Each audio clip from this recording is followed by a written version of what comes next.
नमस्कार साथियों, मैं मनीष भारती संस्कृति पीसीएस प्लेटफॉर्म पर आप सभी का स्वागत करता हूं। साथियों, जैसा कि हम जानते हैं 72वीं बीपीएससी को ध्यान में रखते हुए हम लोग पॉलिटी विषय का रिवीजन कर रहे हैं और आज लेक्चर 5 तक पहुंच चुके हैं। आज जिस टॉपिक पर हम साथियों चर्चा करेंगे वह होगा हमारा फंडामेंटल ड्यूटीज। यानी कि देखिए, हम अधिकार की बात तो हमेशा करते हैं, हमारा मौलिक अधिकार क्या है, लेकिन कभी इस विषय पर हम सोचते हैं कि हमारे मौलिक कर्तव्य क्या है।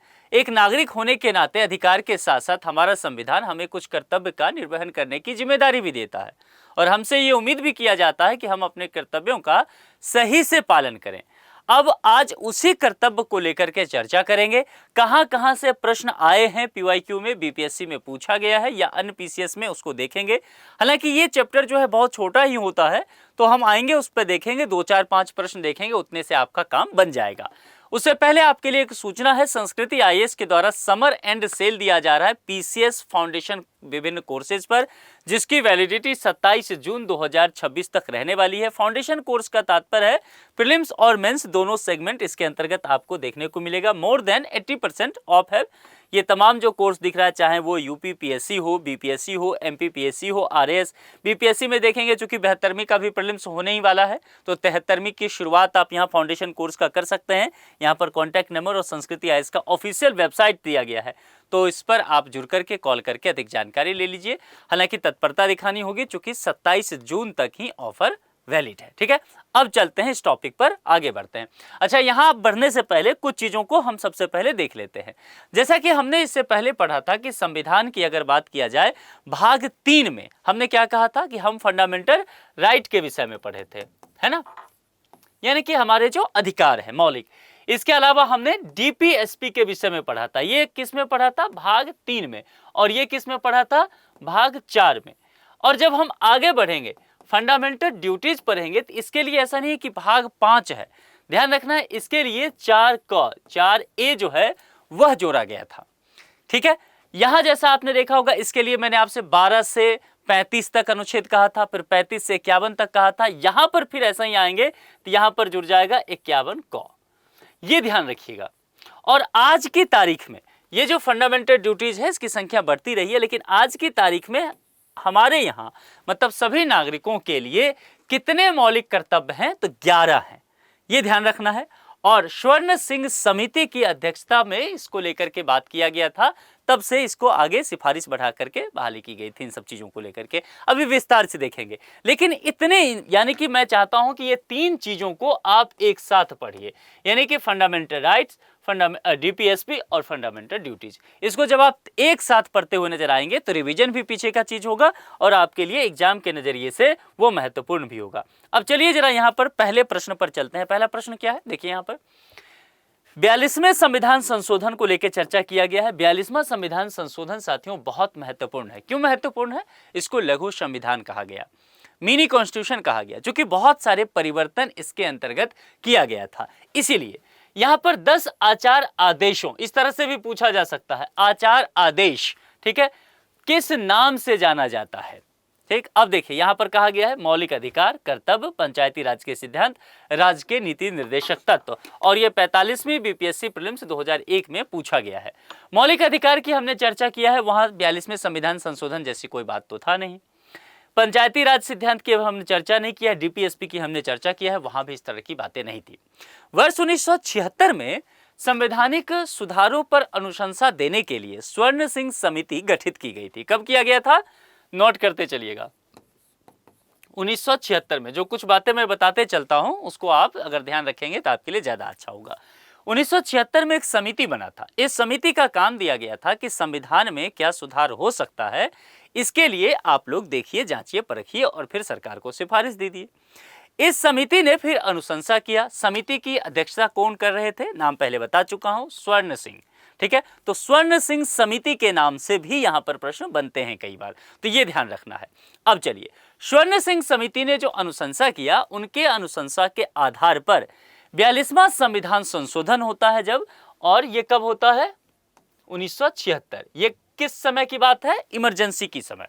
जब आपातकाल देश में लगा हुआ है, इंदिरा गांधी की सरकार उस समय रह रही है, तो वहां पर जो है भाग 4 क, जैसा कि हमने चर्चा किया, उसके अंतर्गत जो अनुच्छेद 51 तक था डीपीएसपी, उसी में एक कर दिया गया 51 क, ये संविधान में जोड़ दिया गया। यानी कि अगर प्रश्न रहता है कि क्या मौलिक कर्तव्य जो है, फंडामेंटल ड्यूटीज, क्या मूल संविधान का हिस्सा है या नहीं, तो जवाब क्या होगा? नहीं है। बाद में इसको 1976 में जोड़ा गया, और उस वक्त जब इसको जोड़ा गया फंडामेंटल ड्यूटीज को, तो 10 आचार आदेश इसके अंतर्गत दिए गए। दूसरे शब्दों में कह सकते हैं कि उस वक्त जो है 10 मौलिक कर्तव्य जोड़ा गया। आप कहेंगे सर अभी अभी आपने मेरे को बताया कि यहां पर जो फंडामेंटल ड्यूटीज की संख्या है वह 11 है, लेकिन आप कह रहे हो कि 10 है। क्योंकि 1976 में साथियों जब आया था 42वां संविधान संशोधन के अंतर्गत, तब 10 ही था, एक बाद में और ऐड हो गया और इसकी संख्या कितनी हो गई? 11, और जो कि आज की तारीख तक बना हुआ है। तो ये चीजें आपको इस तरीके से ध्यान रखना होगा। क्लियर होता जा रहा है? तो इसका सही जवाब अगर देखेंगे तो वह मौलिक कर्तव्य होगा। 11वां कौन चुनता है? ये 2002 में जुड़ा, 2002 में एक अलग से 11वां इसमें फंडामेंटल ड्यूटी जुड़ता है। और आपने एक पढ़ा होगा 86वां संविधान संशोधन, और यह अधिनियम कब आ रहा है? 2002 में आ रहा है। और इसके अंतर्गत एक जिम्मेदारी दी गई, चूंकि कर्तव्य है तो कर्तव्य एक किसको दिया गया? अभिभावक को, माता पिता को एक कर्तव्य दिया गया और कहा गया कि देखिए अगर आपके बच्चे की आयु 6 वर्ष से लेकर के 14 वर्ष के बीच में है, एज ग्रुप है, तो आप इस बच्चों को शिक्षा जरूर देंगे, शिक्षा से संबंधित करेंगे, शिक्षा से वंचित नहीं किया जाना चाहिए। तो ये पूरा अगर दायित्व देखेंगे, ये जो 11वां कर्तव्य है वो अभिभावकों के लिए एक तरह से आपको ज्यादा देखने को मिलेगा। अगर प्रश्न ऐसे भी बने तो ध्यान रखना है, आपको इसका जवाब भी जानना चाहिए। स्वर्ण सिंह समिति की मैंने बात किया था, उस समिति में कुल मिलाकर के 12 सदस्य थे। अध्यक्षता स्वर्ण सिंह कर रहे थे, कुल मिला उनको मिला करके 12 है ना, अध्यक्ष सहित। तो ये ध्यान रखिएगा, अगर उनको छोड़ करके पूछेगा तो 11 सदस्य, क्योंकि वो अध्यक्ष। तो ये अगर कुछ भी इस पर प्रश्न आता है तो मैं चाहता हूं इसका आप सही जवाब कर ले जाएं। देखिए टॉपिक बहुत छोटा है, बहुत ज्यादा प्रश्न यहां से पूछे भी नहीं जाते रहे हैं, लेकिन अगर थोड़ी सी समझदारी दिखाई जाए तो इससे जो भी प्रश्न पूछा जाएगा आप उसका जवाब जरूर दे ले जाएंगे। भारत के संविधान में मौलिक कर्तव्य किस संविधान संशोधन के द्वारा जोड़ा गया था?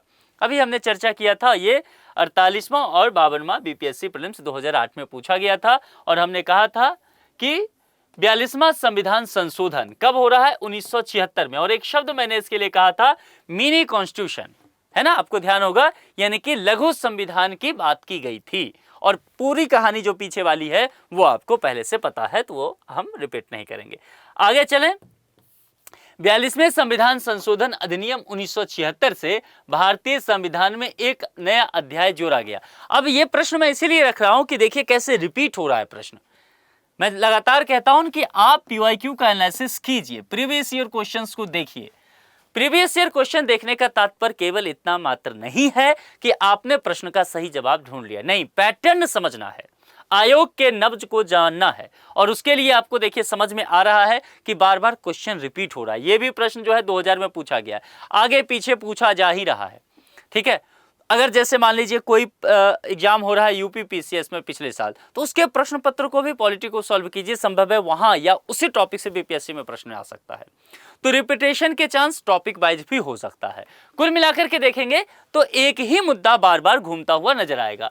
तो कौन सा नया अध्याय जोड़ा गया? तो जाहिर सी बात है यहां पर 42वां संविधान संशोधन कहा गया, तो मौलिक कर्तव्य हम सब जानते हैं 51 क यहां पर जुड़ा, जो कि भाग 4 क के अंतर्गत यहां पर हमें देखने को मिला, और जिसके अंतर्गत उस वक्त ध्यान रखिएगा उस वक्त 10 था, बाद एक हुआ 2002 में, कुल मिला के 11 आज की तारीख में है। ये कहानी पूरा पता होना चाहिए।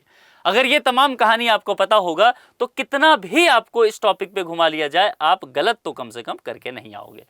मौलिक कर्तव्यों को निर्धारित किया गया, देखिए फिर से यही रिपीट है, और वही क्या होगा? 42वां संविधान संशोधन द्वारा। प्रश्न बन क्या सकता है?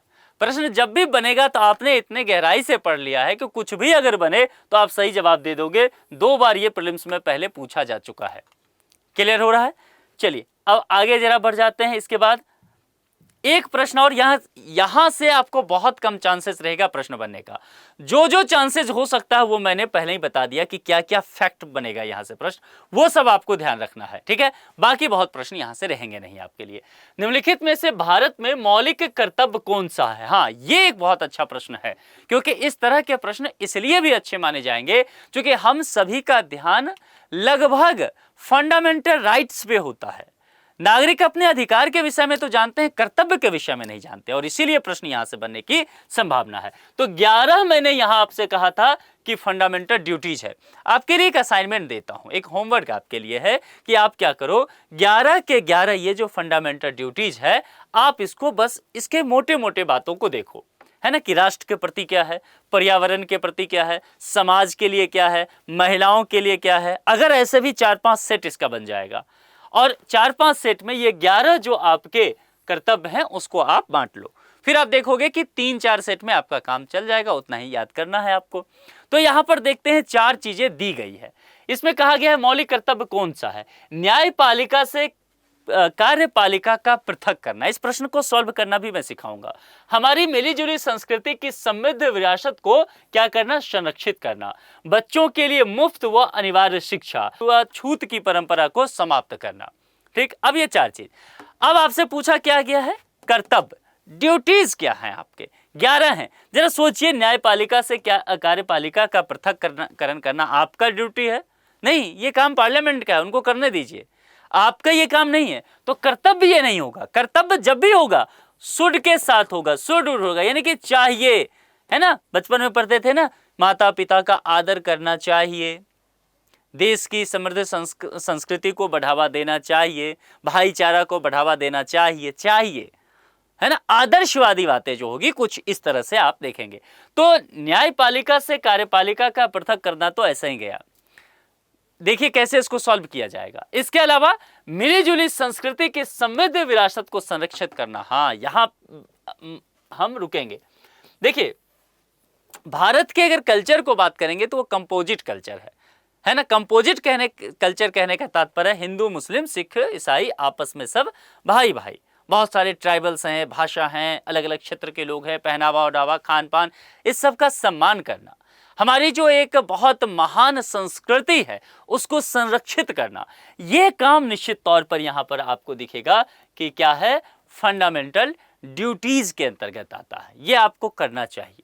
अब आगे देखेंगे बच्चों के लिए मुफ्त व अनिवार्य शिक्षा, ये फिर शिक्षा के अंतर्गत चला जाएगा। छुआछूत की परंपरा को समाप्त करना, ये तो अगर नहीं समाप्त करेंगे ना, फंडामेंटल राइट में चला जाता है, तो आप पर तो ये जो है ना मुकदमा हो जाएगा, फिर तो है ही नहीं। फिर तो कुल मिलाकर के देखेंगे तो बी विकल्प के साथ जाएंगे, जिसके अंतर्गत अगर इसमें इसी आर्टिकल में 51 क में क्या है, फंडामेंटल ड्यूटीज के विषय में बताया गया, जिसमें 11, और इसी को आगे बढ़ा देंगे तो 51 क च, तो यहां पर आपको ये देखने को मिल जाएगा। 51 क च में बताया गया है कि हमारी मिलीजुली संस्कृति जो है, यानी कि हमारी कौन सी संस्कृति, क्या नाम बोला था मैंने, ध्यान रखना है, कंपोजिट कल्चर। हिंदी में क्या इसको बोलेंगे, सामासिक संस्कृति, है ना, यानी कि सब मिले जुले हैं हम। तो सामासिक जो संस्कृति है उसकी जो गौरवशाली परंपरा है, उसका नागरिकों को क्या करना है, उसका महत्व सबसे पहले समझना है। जब तक महत्व नहीं समझेंगे तब तक परिरक्षण कैसे करेंगे आप? तो संरक्षित करने के लिए महत्व भी समझना है। तो यह आपको बी विकल्प के साथ जाएंगे। मामला क्लियर हो रहा है ना। तो कुल मिलाकर के इतने प्रश्न देखेंगे पिछले कुछ समय में, पिछले 10 सालों की अगर मैं प्रीवियस ईयर की बात करूं, हालांकि 10 साल से अधिक ही मैंने इसमें ले लिया, 2000 ईस्वी तक मैंने शामिल कर लिया है, क्योंकि इसमें प्रश्न बहुत ज़्यादा नहीं पूछे जाते, लेकिन अगर प्रश्न पूछा जाए तो यहाँ पर गलत होने के चांसेस ज़्यादा रहता है, क्योंकि कम पढ़ के जाते हैं कैंडिडेट, इसको लगता है कि इसको स्किप कर सकते हैं और यहीं से अगर प्रश्न बन गया तो नुकसान हो जाएगा। तो जो फैक्ट मैंने बताया है, 10 फैक्ट हैं और 11 जो फंडामेंटल ड्यूटीज है, उसको एक नज़र देख लीजिए। फिर आप देखेंगे यहाँ पे चाहे कितना भी शब्दों को घुमा दे, प्रश्नों को कुछ भी आपको घुमा के उलझा करके पूछे, आप जवाब दे करके निकल जाएंगे, कुछ भी कठिनाई नहीं होगी। फिर भी अगर कुछ समझने में दिक्कत है, कुछ परेशानी है, कमेंट बॉक्स आपके लिए ओपन है, लिख करके बता सकते हैं, मैं अगले क्लास में उस पर चर्चा कर लूँगा। आज के लिए इतना है। जुड़ने के लिए आप सभी का बहुत बहुत शुक्रिया। Thank you so much.